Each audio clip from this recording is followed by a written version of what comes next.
រដូវកាលធ្វើប្រហុកត្រីរៀលបានមកដល់ទៀតហើយពុកម៉ែបងប្អូនជំរាបសួរក៏ដូចជាសួស្តីទៅកាន់ពុកម៉ែបងប្អូនទាំងអស់គ្នានៅក្នុងបណ្ដាញសង្គម YouTube និង Facebook ជាទីគោរពសម្រាប់អាន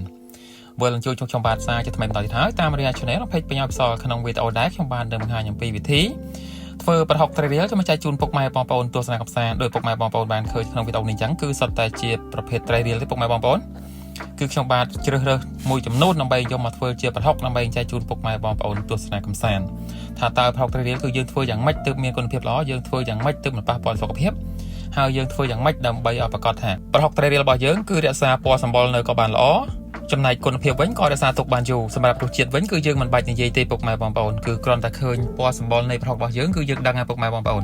តោះឥឡូវថាកុំឲ្យថាលក្ខណៈថាពោបាច់យូរសូមនាំអារម្មណ៍ពុកម៉ែបងប្អូនទាំងគ្នាមកទស្សនាអំពីទស្សនវិជ្ជាទាំងស្រុងនៃវិធីធ្វើប្រហុកត្រីរៀលរបស់ខ្ញុំបាទនេះដូចតទៅជំហានដំបូងយើងធ្វើការជ្រើសរើសជាប្រភេទត្រីរៀលពុកម៉ែបងប្អូនគឺយើងធ្វើកា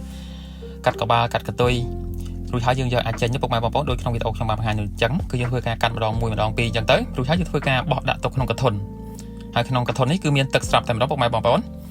ដើម្បីប្រកាសថាត្រីរបស់យើងហ្នឹងគឺលិចទឹកបានល្អបន្ទាប់ពីយើងឆ្លងកាត់នៃការកាត់ក្បាលកាត់កតុយមួយសន្ទុះទៅឃើញថាត្រីរបស់យើងគឺបានកាត់ចប់សពគ្រប់ពុកម៉ែបងប្អូនគឺខ្ញុំបាទធ្វើការយកជាធាងថ្នោតបើសិនជាពុកម៉ែមិនមានជាធាងថ្នោតក៏បានដែរមានជាអង្រែក៏បានដែរគឺធ្វើការកូរច្បល់ត្រឡប់ចុះត្រឡប់ឡើងដូចក្នុងវីដេអូខ្ញុំបានបង្ហាញអញ្ចឹង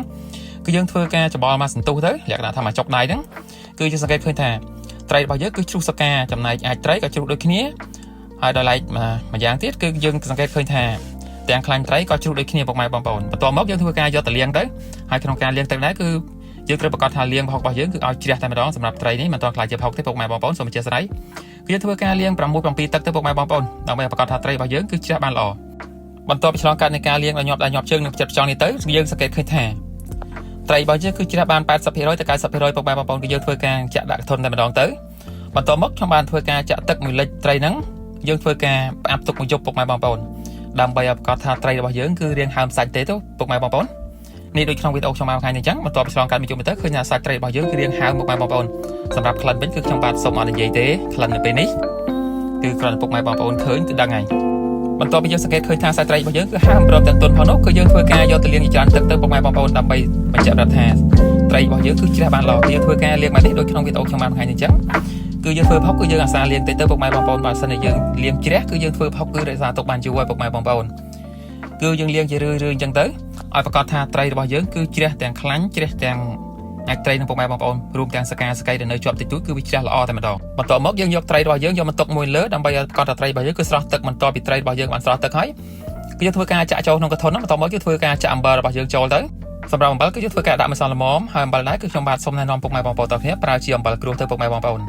បន្ទាប់មកយើងធ្វើការច្បល់ចុះច្បល់ឡើងដូចក្នុងវីដេអូខ្ញុំបានបង្ហាញអញ្ចឹងទៅគឺយើងធ្វើការច្បល់បន្តិចទៅគឺយើងសង្កេតឃើញថាទាំងត្រីទាំងអំបិលគឺសព្វគ្នាបានល្អបើសិនជាយើងសង្កេតឃើញថាអំបិលរាងស្ទើរគឺយើងអាចធ្វើការថែមអំបិលទៅពុកម៉ែបងប្អូនដូចក្នុងវីដេអូខ្ញុំបានបង្ហាញអញ្ចឹងគឺយើងធ្វើការច្បល់ត្រឡប់ចុះត្រឡប់ឡើងបន្តិចទៅដើម្បីឲ្យប្រកាសថាទាំងត្រីទាំងអំបិលគឺសព្វគ្នាបានល្អបន្ទាប់មកយើងធ្វើការចុកដាក់ក្នុងកដុងទៅពុកម៉ែបងប្អូនហើយក្នុងការចុកដាក់កដុងដែរគឺខ្ញុំបាទរក្សាទុករយៈពេល7ថ្ងៃពុកម៉ែបងប្អូនគឺយើងមិនអាចយកទៅប្រើប្រាស់បានទេសម្រាប់ប្រហុកមួយនេះគឺយើងរក្សាទុករយៈពេល7យប់7ថ្ងៃពុកម៉ែបងប្អូនបន្ទាប់ពីឆ្លងកាត់នៃការរក្សាទុក7ថ្ងៃ7យប់នេះទៅយើងសង្កេតឃើញថាប្រហុករបស់យើងគឺមានអណ្ដែតចេញជាឈាមប្រាពុកម៉ែបងប្អូនដូចក្នុងវីដេអូខ្ញុំបានបង្ហាញអញ្ចឹងគឺយើងមានជាការ៉ូឬក៏កញ្ច្រែងបើសិនជាមានល្អីក៏ល្អមួយយ៉ាងដែរពុកម៉ែបងប្អូនគឺយើងធ្វើការចាក់ប្រហុករបស់យើងចូលទ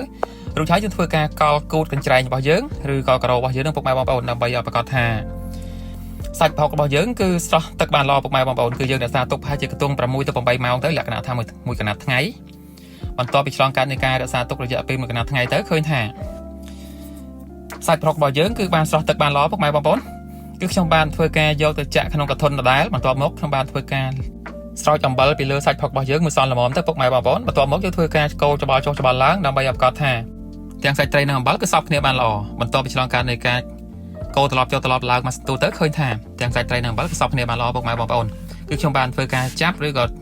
ដួសដាក់កណ្ដុងតែម្ដងពុកម៉ែបងប្អូនរួចហើយយើងធ្វើការគ្របគម្របរក្សាទុករយៈពេល1ខែទៅ1ខែកន្លះគឺយើងសង្កេតឃើញថាប្រហុករបស់យើងគឺបានសស្គូសតែម្ដងពុកម៉ែបងប្អូនសម្រាប់ក្លិនវិញគឺយើងអាចយកទៅប្រើប្រាស់បានហើយយើងរក្សាទុករយៈពេល1ខែទៅកន្លះខែនឹងពុកម៉ែបងប្អូនសង្ឃឹមថានេះគឺជាវីដេអូដ៏ល្អមួយសម្រាប់ពុកម៉ែបងប្អូនទស្សនាកម្សាន្តផងដែរហើយក៏ជាកន្លឹះខ្លះៗក្នុងការធ្វើប្រហុកត្រីរៀលផងដែរឥឡូវនេះផងដែរឃើញថា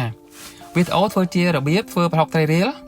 ដើម្បីឲ្យមានគុណភាពល្អនិងរក្សាទុកបានយូរនេះពុកម៉ែបងប្អូនគឺមានតែប៉ុណ្្នឹងទេពុកម៉ែបងប្អូនអរគុណច្រើនជម្រាបលាជួបគ្នាវីដេអូក្រោយៗទៀត